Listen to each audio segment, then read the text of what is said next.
blank page, a bright white sheet, and a blinking cursor. And in your head, another cursor blinks on a blank brain. You're feeling down, like really down, worthless. But you've got a game tonight, and now on top of the depression, you're anxious and stressed. That special cocktail is called writer's block. As frustrating as writer's block can be, I've managed to minimize its impact on my life. There's a few different tips that really made a difference for me, as well as one final tidbit that really pulled me through it long term. So let me show you how to kill writer's block. Let's murder hobo this thing together. Welcome to Mystic Arts, where I dramatically reveal that my secret to running 4 games a week is what pesky lawyers call copyright infringement. My name is Daði, I'm a professional writer and director, and I've been DMing for 10 years. We're gonna look at 7 different ways you can kill writer's block for your D&D game. We'll do them in order of how much time you have until the game starts. From those final panicked 15 minutes of session night prep to things you should be doing at least a week before your next session.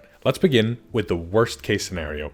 You've got absolutely nothing prepared. Blank page, no adventure, no outline, not even a little note that says traveling kobold merchant named cheddar cheese. And you're starting in 15 minutes. If you can, write down some sort of opening monologue. I often find that the only difference between a good and bad session is how I start it. Sometimes that means writing down a couple of paragraphs to bring us into the scene that can heighten game immersion. This makes everything that comes after it so much easier to run. But we're talking about writer's block, so maybe writing an intro seems impossible. In that case, you're probably panicking. You've got to put on a show in just a few minutes, and all you've got is a miserable cocktail of stress and depression swirling around in your noggin. Here's what you got to do. Turn off this video and go touch grass. It's too late to write anything down, at least anything you'll use. It's not like you'll be able to make anything useful anyways. You're not going to be able to prepare anything other than your own mental state. So prioritize that mental state. Do whatever you can to calm down, relax, and remind yourself this is a game where everyone should be having fun, including you.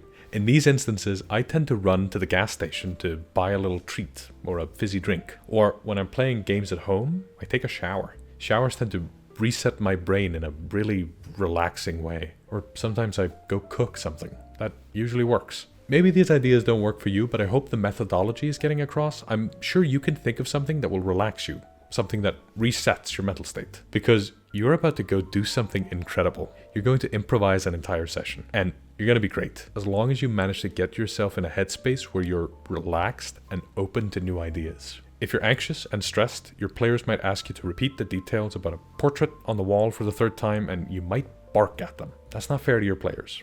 So, with only 15 minutes to spare, do what you can to relax and be prepared to write down the stuff you make up on the spot so you can look it up later when you give yourself a bit more time to prep. If you've got a little more time, keep watching and we'll go through your options here. Alright, instead of 15 minutes, let's say you have less than an hour to throw something together. In that case, you're actually remarkably okay for time, even if you're stuck. Here's what you do. Go grab a book of monsters off your shelf, or off the internet, or a PDF you own, or a forum you frequent. Whatever. As long as it's something you can easily look through. Keep looking until you go, ooh, because you saw something cool or something inspired you. Then go stick that monster in your game. Or better yet, find an excuse to make a dungeon crawl that features that specifically cool monster. Just run a 5-room dungeon. Run a few variants of the monster. End it on a boss variant and then roll randomly on appropriate tables for loot. Bam, you're done. I do this all the time. My players usually think it was all planned out,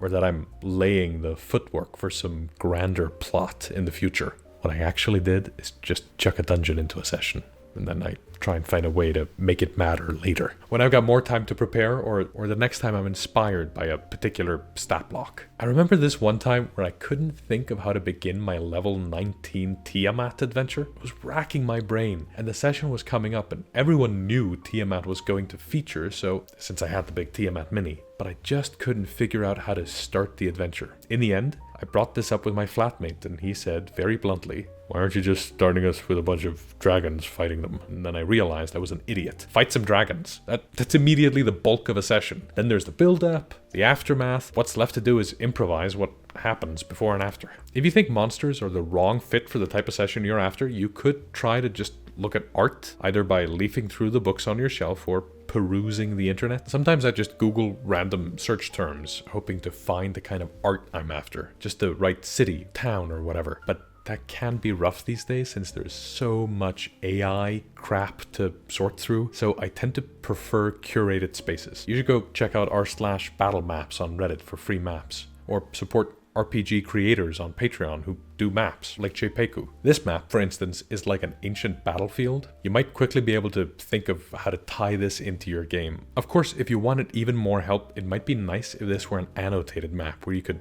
click on specific sections and be provided with a detailed description of what you're looking at. If you click on this big spine thing here and it says, a line of strange white stones form a path of sorts across the river. At first glance, the stones appear slightly porous, but soon you realize they are not stones at all, but bones. The vertebrae of a massive serpentine creature fallen here long ago. This map, the Ancient Battlefield, is available for free with all that text and a lot more on dScryb.com, which is the sponsor of today's video. And I think it'd be easy to plug into your game at the drop of a hat. If you want access to a huge library of these annotated maps, like this Pharaoh's Tomb or this Elk Tavern, as well as a whole lot more, you can check out dScryb and use the promo code MysticArts for a free 30-day trial on any plan they offer. There's also a referral link in the description. Check it out. If you have somewhere between an hour or 2 before the next game starts, and you're not at the panic stage yet, but you still haven't managed to start for some reason, you might be persuaded by the right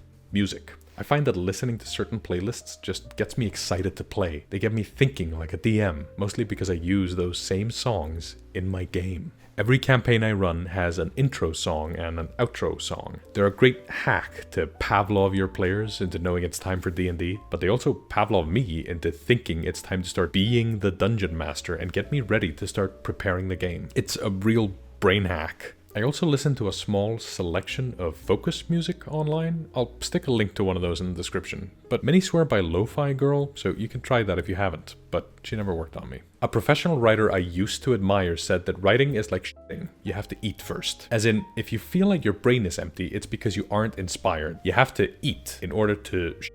For that writer, watching TV shows made him want to write TV shows. For me, I watch videos about the hobby, or I watch actual plays, or I read my RPG books, or I watch TV shows or movies or whatever. They all fill me up with new ideas, new thoughts. In other words, they inspire me. If you've got long-term writer's block, something that's been there for ages, you've got to go and be inspired. But it's a double-edged sword. If you're always watching stuff and never writing, it's because you're struggling with discipline. You're just watching endless content and never stopping to create. It's like a disease, or drinking seawater. The only way to stop is with self-control. It's normal for creatives to struggle with this. It's not something you should get comfortable with, but it's normal. I once got some world-class advice on that. Seriously, it doesn't get better. When I was in film school, a professional writer I still admire, and one I look up to a great deal, taught me a trick on writing. His name is Karl August Ulfsson, and he wrote, largely alone, the biggest, longest-running Icelandic comedy TV show, basically without a break, from 1989 to 2016. And he wrote every episode, all 472 of them. They satirized the events of the week, so they had to be written, filmed, and edited in the span of 2 days. So he got really good at breaking through writer's block. What he told us to do was to turn off all audio stimulus. Take your hands off the keyboard, sit in a comfortable chair in dead silence with nothing but your own thoughts, and then wait there. Sit in the quiet. When you get an idea, don't touch the keyboard yet. You don't even touch it once you've got a whole scene, or a whole scenario, or a whole film. You only get to start writing the moment you feel the idea beginning to slip away. Then you write, and you'll write fast, because you're racing against oblivion. You've got to type faster than your thoughts disappearing. In a flash, your whole idea is suddenly down on paper and you're done. This is what some writers mean when they talk about couch time. So that's me, a professional writer, relaying the advice I got from another professional writer about writing for a living. But you're a dungeon master. You may want to create entirely new realities and stories and arcs and more, but you don't have to. In fact, you're probably going to have more fun if you're planning adventures and game scenarios. And by the way, you don't even have to make those up. If you've got a week between now and the next game, or just a free evening, go read an adventure. Running adventures is an incredibly popular way of running D&D, and When I say running adventures, loads of people are going to think of... But those big hardcover campaigns published by D&D aren't necessarily what I'm talking about, because there's also these things. And even those will take several sessions to run through. So if you're sitting there panicking about a game you've got coming up, the easiest way to solve that problem is pick up a short adventure based on a pitch you like and run it. You don't have to be a writer to run D&D. If you're looking for short adventures, there's the anthology series books published by D&D. There's several adventures in Arcadia, a magazine published by MCDM. There's also places like Drive-Thru RPG or DM's Guild or r/ One Page Dungeon. There are a ton of places where you can find an adventure you can run as a modular piece of content. Just do a little bit of prep work to stick the module into your world and you're golden. That was 7 ways to kill writer's block. So when you're about to start prepping a session, you can deploy these in reverse order. You begin on one end with a week left to go and you go look at pre-written adventures. And if that fails you, you move on to couch time, and then consuming media, then listening to music, looking at art online, reading monster books, or failing all that, relax by touching grass or taking a shower. Hopefully you'll land on a trick that works somewhere along the way. But if you've tried all 7 methods and now it's game night and you're still totally unprepared, and what if it happens again and then again and again and again, I think you've found a bigger issue. The root cause?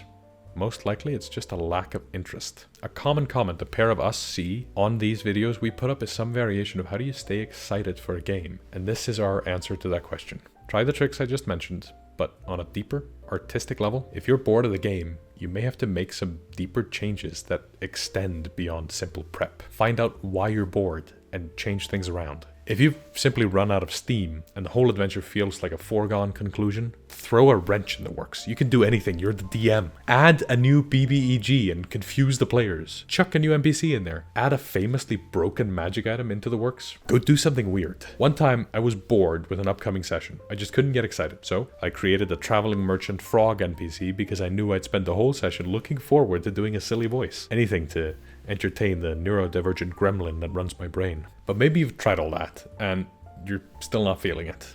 The game just isn't inspiring anymore. You don't like the players, the plot, the characters, or even the idea of running D&D. Well, you can take a break. Let someone else get a chance to DM for a while. Send them our videos. You can even cancel the game and start a new one. Or you could decide that you still want to finish the campaign, so you just speed everything up. You can always step on the accelerator. You're the DM. You can set the pace. You can just decide, well, that's the adventure. Let's wrap it up. There is nothing that says that your players can't fight the BBEG next session. Or maybe 3 sessions from now? 3 seems good. Here's how it works. You level them up every session as the villain sends their peons after the heroes. And eventually, the villain tries to kill the players directly. Or the players find the villain and there's a big fight in the villain's evil volcano lair. Everyone rolls initiative and underleveled players perish as luck and tactics decide the fate of the adventure. Maybe you level the villain down a match, or not, depends on your circumstance. I find that a good ending often elevates a mediocre adventure to a brilliant one. So if things are spiraling out of control, see if you can't rescue the adventure by providing a good ending while you still can. If it's not that, if you love everything about the game, the group, the story, but it's your 5th session in a row feeling like you've got nothing ready, like you're at your wit's end, like you're worthless, you don't belong, and your friends are just humoring you, well, that's rough. I feel you, that sucks. I've been there. I've felt broken and worthless, like a hack. I've felt that way at work, despite being a capable working professional in a competitive field. I've felt that way at the DMing table, despite my friends coming back for more every week. I've felt that way running this channel, like I've got nothing new to add to a glut of incredible videos out there already. Despite the incredible success we feel so fortunate to see, I can always find a way to doubt myself. I can always find a way to nitpick everything, and I think that makes me a good artist. When you doubt yourself, you're practicing your creative feedback. You're looking at your work critically and thinking like an artist, looking for ways to improve your craft. You cannot become a better artist without a little bit of introspection. But when I learned to give others feedback in creative writing, I learned to find a way to sandwich my criticism between the things I genuinely liked. A sandwich of good, bad, good. You owe yourself the decency to do the same for yourself. Every time you criticize yourself, you owe yourself a debt to follow it up with a compliment, to celebrate your victories. It's the same artistic muscle. Feedback. When you nail a session, or an NPC, or a boss fight or a music cue or mini painting or whatever, you have to recognize it in yourself. You gotta give yourself a clap on the back and say, that was fucking awesome. I'll literally say out loud, I'm so fucking clever. Giggle. Yeah, sure, because it's good for your mental health. That's true. But also it'll make you a better artist. If all you do is tear yourself down and never compliment yourself, you're wrecking all of your potential for growth by suffocating your love of the craft. If all you do is criticize and never compliment, you're harming your potential as a creative person. You have to let yourself love the craft because, and this is the secret to art, everybody, artists that enjoy their craft make better art. I like to think I can tell when a piece of art is produced by someone having fun, created by someone who's just having fun goofing around, trying new things, giggling to themselves, experimenting.